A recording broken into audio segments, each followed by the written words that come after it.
Hello दोस्तों, नमस्कार। स्वागत है आप सभी का प्रयागराज पीसीएस में।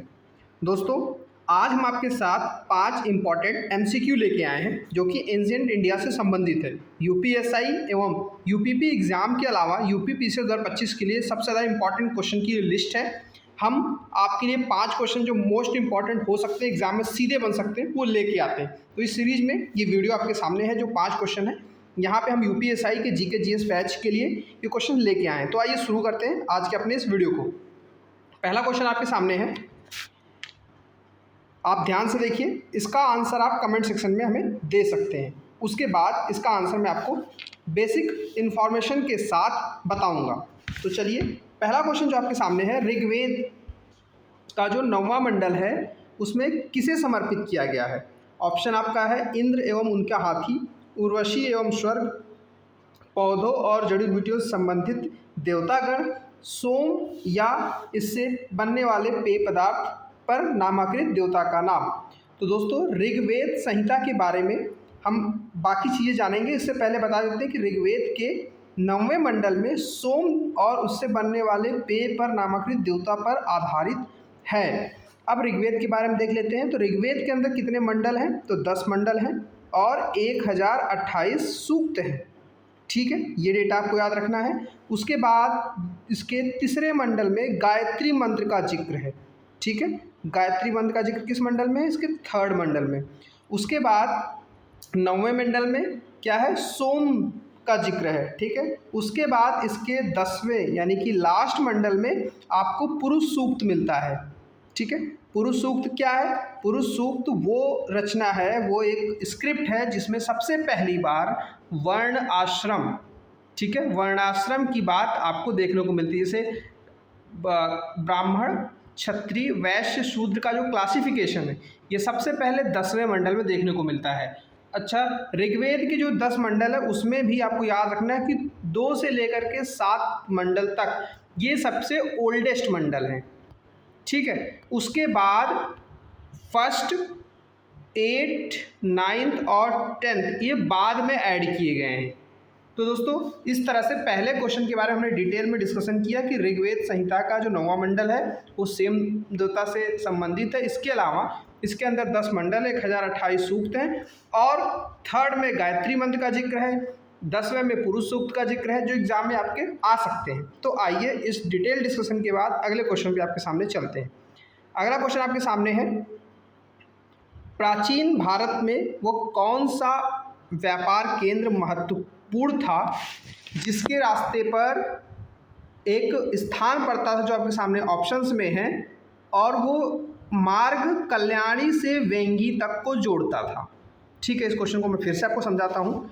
देखिए, ये इंडिया का मैप है। ठीक है, आपने चालुक्य राजवंश का नाम सुना होगा। तो चालुक्य राजवंश की 2 राजधानी थी, एक थी कल्याणी और एक थी वेंगी। अब वेंगी किसकी थी, कल्याणी किसकी थी? जो पूरब साइड स्थित थे, मतलब इनको पूर्वी चालुक्य कहा जाता था, तो उनकी राजधानी थी वेंगी। ठीक है, और जो पश्चिमी चालुक्य थे उनकी राजधानी थी कल्याणी। ठीक है, या बादामी कह सकते हैं या वातापी कह सकते हैं। ठीक है, तो ये 2 प्रमुख केंद्र थे। इन दोनों केंद्रों को जोड़ने वाले मार्ग पर एक महत्वपूर्ण स्थल, मतलब महत्वपूर्ण ट्रेडिंग सेंटर हुआ करता था।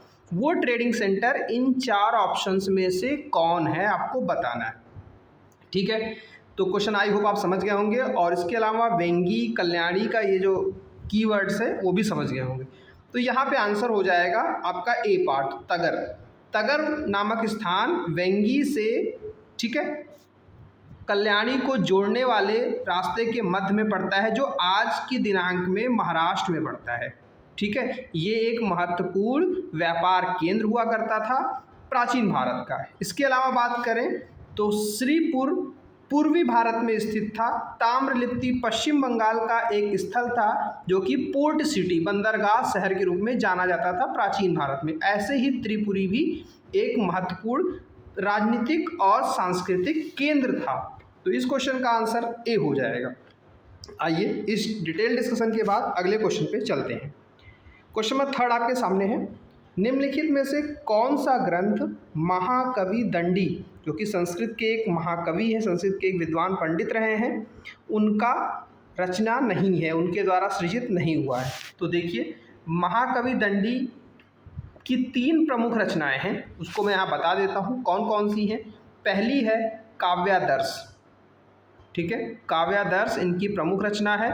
दूसरी रचना है इनकी 10 कुमार चरित, ठीक है, जो ऑप्शन बी आपका है, ये 10 कुमार चरित भी दंडी जी की रचना है। उसके अलावा इनकी तीसरी महत्वपूर्ण रचना है अवंति सुंदरी कथा।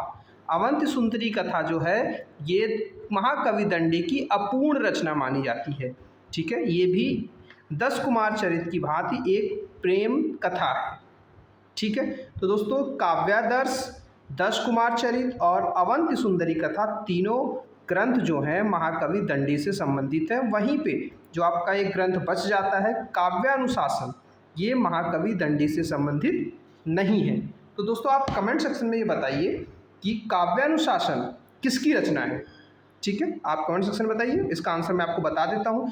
क्वेश्चन नंबर 3 का जो आंसर होने वाला है वो सी पार्ट हो जाएगा। क्यों? क्योंकि काव्यानुशासन रचना है हेमचंद की, ठीक है, ये हेमचंद की रचना है। चलिए आगे चलते हैं। क्वेश्चन नंबर 4 आपके सामने है।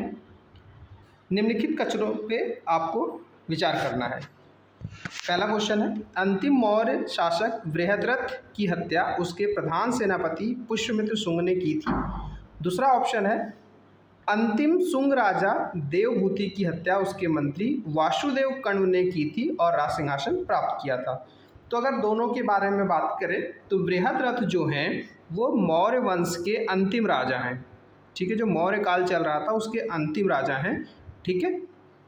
185 ईसा पूर्व में जो बृहद्रथ का सेनापति होता है पुष्यमित्र शुंग, उसने बृहद्रथ की हत्या करके शुंग वंश की शुरुआत करता है, ठीक है। तो शुंग वंश का फाउंडर स्थापक कौन है? तो पुष्यमित्र शुंग। पहला ऑप्शन करेक्ट हो गया। दूसरा ऑप्शन बात करते हैं, जो शुंग वंश था, शुंग वंश में कुल 10 राजाओं ने राज किया और इनका अंतिम राजा शुंग वंश का देवभूति था।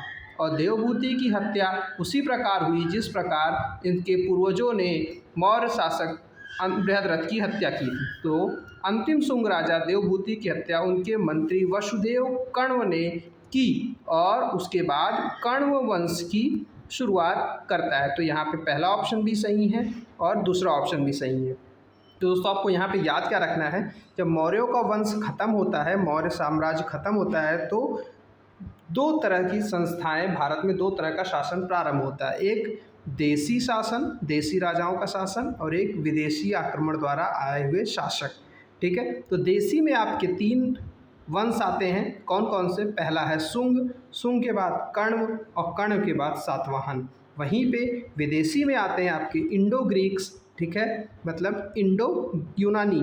उसके बाद इंडो ग्रीक के बाद आपके आते हैं शुंग, ठीक है, मतलब सॉरी माफ़ कीजिएगा, इसके बाद आते हैं आपके शक, ठीक है, शक। उसके बाद आपके आते हैं पार्थियन या पहलव जिन्हें आप कहते हैं। उसके बाद आते हैं आपके लास्ट में कुषाण।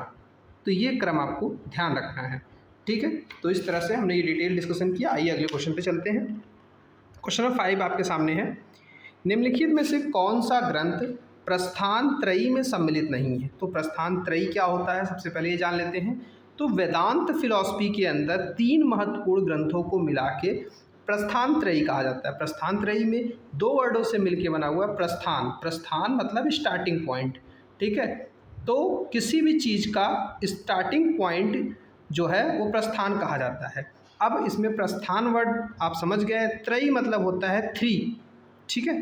तो वो 3 एलिमेंट जो प्रस्थान बिंदु या फिर स्टार्टिंग पॉइंट माने जाते हैं वेदांत फिलॉसफी को, ठीक है, वो वेदांत फिलॉसफी के स्टार्टिंग पॉइंट माने जाते हैं, उन्हें प्रस्थान त्रयी कहा जाता है।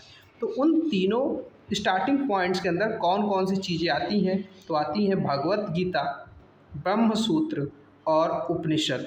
तो इस हिसाब से आपका आंसर पूछ रहा है कि कौन सा इस प्रस्थान त्रयी में सम्मिलित नहीं है, तो आंसर हो जाएगा अरण्यक, ठीक है। अरण्यक कौन कौन से हैं? तो अरण्यक वो बुक्स हैं, ठीक है, वो ग्रंथ हैं जो जंगलों में लिखे गए, ठीक है, क्योंकि अरण्य मतलब जंगल होता है, ठीक है।